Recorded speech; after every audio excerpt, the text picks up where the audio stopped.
কে কে বেলাল বেলাল ছাড় কইতাছি আমি ফরহাদ ছাড় সাইরা দাও বেলাল, ওই ফরাদ সাইরা দাও। আপনারা আপনারা তো এই জায়গায় কি করেন? আর এই বস্তার মধ্যে কি হলো? হ্যাঁ, এই বস্তা খুলেন তো দি। এই বস্তার ভিতরে পুরানো আবিজাবি ময়লা আবর্জনা ভাইজান কইছে এগুলো ফালাই দিতে, তাই ফালাই দিতে যাইতাছিলাম। পুরনো জিনিসপত্র, তাই বলে এই রাইতের অন্ধকারে কাউরে না জানে? তোমার লগে পরে কথা কইতাছি, সারো ফরাদ রে তুমি। বেলাল তুই বস্তা খুলে দেখ, বস্তার মধ্যে ময়লা আবর্জনা ছাড়া কিচ্ছু নাই। আচ্ছা ঠিক আছে, চলেন হুজুরের কাছে। বাকি কথা হুজুরের কাছে হইব, চলেন। ধরা যেহেতু কই রয়ে গেছি, ধামা চাপা দেওয়ার তো আর কোনো রাস্তা নাই। বেলাল, এই বস্তার ভিতরে যত মাল সাবানা আছে তোমারে সমান ভাগ দিমু, তুমি আমগুলো লগে থাকো। ভাইজান রে কিছু কইও না। আপনাকে ওই চুরির মালে আমি থুতু মারি? হাই, চলেন হুজুরের কাছে।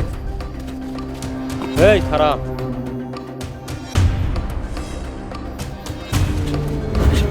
এই চোর ধরছি,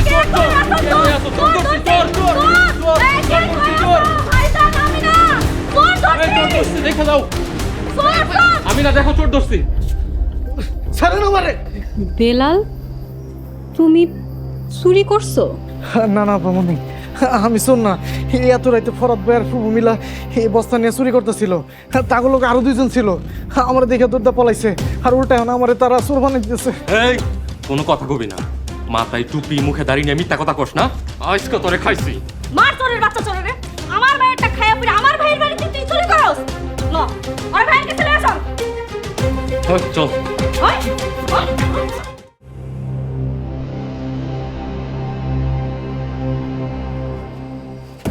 ভাইজান, এই বেলাল চুরি করানোর সময় হাতে নাতে আমার কাছে ধরা পড়ছে, আমি আর ফরাদ ধরছি নিজ হাতে। ও মামা, এই 3 বস্তা মালামাল নিয়া বেলাল বাড়ি থেকে পালানোর চেষ্টা করতেছিল, তখন আমি আর আম্মা ধরছি। এখন আপনি যদি অনুমতি দেন, ওর হাত পা ভাইঙা এই বাড়ি থেকে বাইর করে দিব। আব্বা দেখেন, আপনার প্রিয় বেলালের আসল চরিত্র দেখেন। ও আসলে একটা প্রতারক, চোর। হুজুর বিশ্বাস করেন, আমি চুরি করি নাই। চোর ধরতে যাই নিজেই চোর সাব্যস্ত হয়েছি। তাগো সংখ্যায় বেশি থাকায় তারা উল্টা আমারই চোর বানাই দিছে। এই কোনো কথা কবি না, চোরের মার বড় গলা না, মায়েরা কিন্তু লুলা বানায় দিব। ভাইজান, ওর বিচার কি করবেন করেন। ভাগ্য ভালো সময় মতন আমি টের পাইছিলাম দেখা। আল্লাহ জানে এমন করে কত জিনিস জানি সরাইছে আমগো ঘরের থেকে। ওরে খালি মায়েরা হাত পা ভাঙ্গা লুলা করে দিল হইব না, ওর মুখে চুনকালি মাইখা গলায় জুতার মালা পরায়া গ্রাম থেকে বাইর করে দিতে হইব। হুজুর আল্লাহর কসম আমি চুরি করি নাই, আমার একটু বিশ্বাস করেন। বেলাল, ধরলাম তুই শোন না, কিন্তু তুই এত রাত জেগে কি করতেছিলি? হুজুর আমি তাহাজ্জুদে নামাজ পড়তেছিলাম, হঠাৎ করে কানের মধ্যে একটা শব্দ আহে। আমি দৌড় দিয়ে আহি আর দেই ফরাদ ভাইয়ের ফুবু তাগুলোকে আরো 2 জন আছিল। এই 3 বস্তা তারা নিয়ে পলাইতেছিল। আমি সাথে সাথে যাই ধরি, আর তখনই তারা আমার চোর বানাই ফেলায়। বেলাল, তোর এত বড় সাহস, তুই আমার বইনের ভাগ্নের চোর কইতাছস? হুজুর আল্লাহর কসম, যা কইতেছি সব সত্য, এক বর্ণ মিথ্যা না। চুপ। শাহিনা, ওরে কি শাস্তি দেওয়া যায়? ভাইজান, ওর এক হাত আর এক পাও আতুর দিয়া বাইরে একবার গুড়া গুড়া করে ফালান, যেন এক পাও দিয়া ল্যাংড়ায় হাঁটে আর এক হাত দিয়া হাত পাইটা ভিক্ষা করে। আইন নিজের হাতে তুলে নেওয়া যাইব না, ওরে পুলিশে যেতে হইব। কাল সকাল ওরে পুলিশে দিল, সেই পর্যন্ত ওরে ওর ঘরে তালা মাইরে আটকাই রাখ। ভাইজান, আপনি একবার উচিত কথা কইছেন। এই চল, ওরে ঘরের ভিতরে নিয়ে আটকায় তুই। চল চল।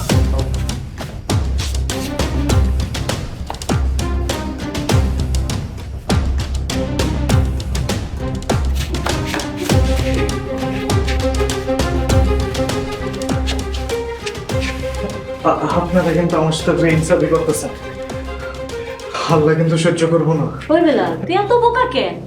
বেশি ইমানদারি করতে গেলে এই অবস্থায় হইব। চোরের মাল ধরাই দিয়ে কি পাইছ?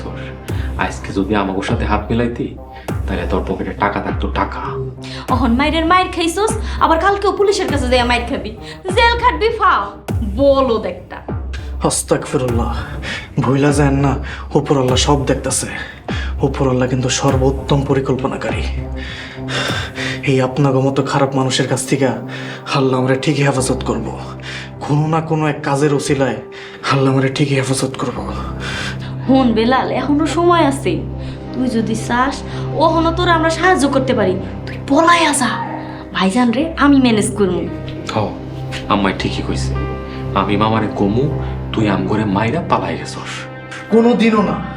আমি বেলাল মায়ের খাইতে খাইতে মরে যাব, লাগলে সারা জীবন জেলে বইতে মরো, কিন্তু তারপরেও মিথ্যা চুরির দায়ে এই গ্রাম ছেড়ে বললাম না। আহারে বেকুল রে, ওই ফরাত চল, আর তালা মেরা চল। তুই এখানে বুঝ